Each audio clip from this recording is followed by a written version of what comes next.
Hey everybody, it's Michaela and welcome back for another video. Today I'm going to go over all things finance. I know money is a really big reason that people join, so I'm going to go over how much I make at my current rank in detail and just what you'll be making at the different ranks and kind of just all about pay. So to start, everyone's net pay, so your after-tax pay, is going to look different based on the state of residency that you have. So if for me, I'm a Florida state resident, even though I'm stationed in Maryland, I don't pay state income tax because we don't have that in Florida. So you pay the taxes of what you have what state you have residency in, not what state you're stationed in. So I hope that makes sense. So if you're a California state resident and you're stationed somewhere without state income tax, you'll still be obligated to pay those state taxes. And that'll happen automatically, nothing that you have to do. It's based on the paperwork and where you enlist and where you join, all of that stuff. Additionally, when you go to basic training, everyone is going to be in E1, which is an Airman Basic to start. So no one has stripes yet. And your gross pay, so that before taxes pay, is $1,785 a month. And remember, you're not paying for rent, you're not paying for food, and you're not paying for utilities. So you're paying for, obviously, those things that you still had before joining. So, your cell phone bill, a car payment, if you have that, that'll still need to be paid, of course. But luckily, you're not having to pay for rent or housing, which is a really big thing. Unless you have a mortgage back home. That I can't speak on that. So when you graduate basic, it's going to look a little different with everyone as far as what your rank will be.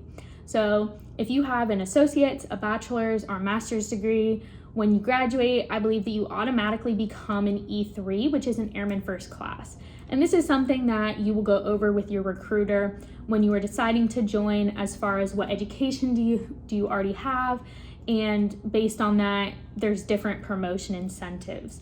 I signed a 6-year contract instead of a 4-year, and one of the perks was that when I graduated tech school, I became an Airman First Class. So I went from an Airman Basic, so I was an Airman Basic and in tech school, and then when I finished tech school, I skipped a rank and went up to E3, so I never even was an E2 in my career.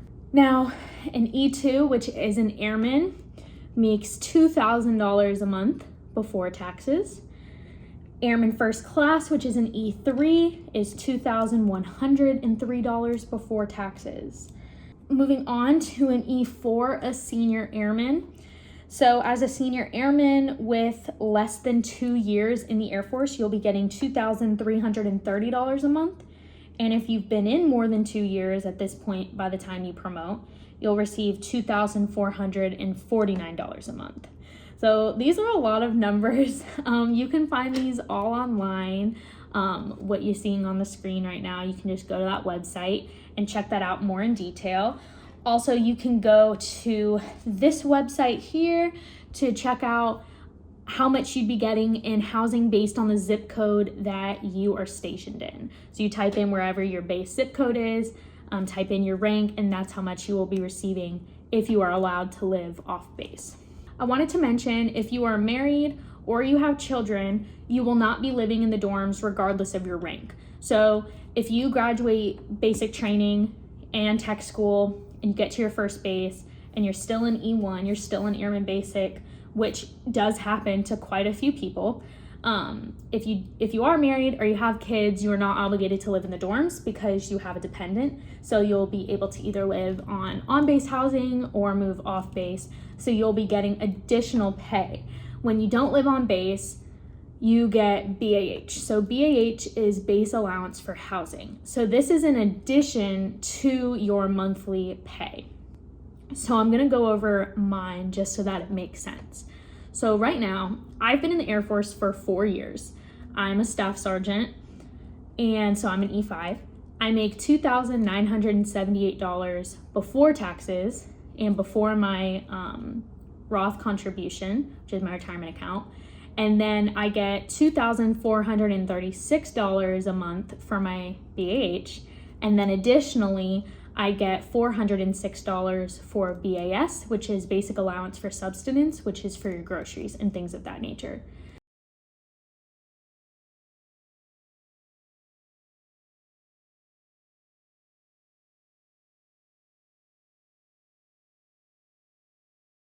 Now, when you're stationed stateside, you can use your BAH and your BAS in pretty much whatever way you want. What I mean by that is I'm allotted $2,400 a month for housing, but if I live in a place that's cheaper, say $1,800 a month, I get to keep the difference.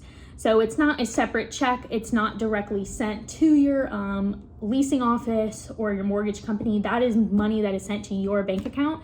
So you can keep the rest of it if it's not all used for housing. But essentially that is why you are given that extra money. Same thing with food. If you don't spend $400 a month on groceries, that's fine. You can keep the extra. It's all deposited into your account. Now, if you're stationed overseas, you do not receive BAH, you receive OHA. OHA is Overseas Housing Allowance, and you are given the exact amount of what your rent is. So you do not get to keep the rest. And there are people that have tried to lie about it and say that their rent is higher and try to pocket the rest. And I promise you, you will more than likely get caught, have to back pay, and there will be severe consequences.